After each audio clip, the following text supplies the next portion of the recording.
வணக்கம். இதை மட்டும் செய்யுங்க, வீட்டில் தெய்வ சக்தி அதிகமாக இருக்குமா? வீட்டில் தெய்வ சக்தி அதிகம் இருந்தால் கெட்டது விலகும், நல்லது விளையும். யாருடைய கண் திஷ்டியும் பில்லி சூனியமும் நம்மை ஒன்றும் செய்யாது. வீட்டில் சில செயல்களை செய்தால் தெய்வ சக்தி விலகிவிடும், சில செயல்கள் செய்தால் தெய்வ சக்தி கூடும் என சில கூற்றுக்கள் சொல்கின்றது.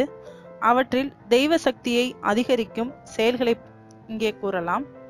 ஒரு வீட்டில் தெய்வ சக்தி அதிகம் இருந்தால் அந்த வீட்டில் நல்லவை அதிகம் நடக்கும். வீட்டில் இருக்கும் நபர்களை எந்த ஒரு கெட்ட சக்தியும் அண்டாது. வீட்டில் செல்வமும் வெற்றியும் அதிகரிக்கும். வீட்டில் அணில், சிட்டுக்குருவி, புறா, அணில் போன்ற பறவை, விலங்குகள் இருந்தால் தெய்வ சக்தி அதிகரிக்கும். இந்த உயிரினங்களுக்கு தெய்வ சக்தி அறியும் ஆற்றல் உள்ளது.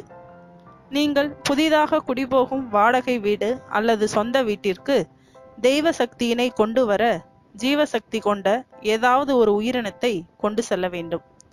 மனிதர்களை காட்டிலும் பறவைகளிடம் இந்த ஜீவசக்தியானது அதிகமாக உள்ளது.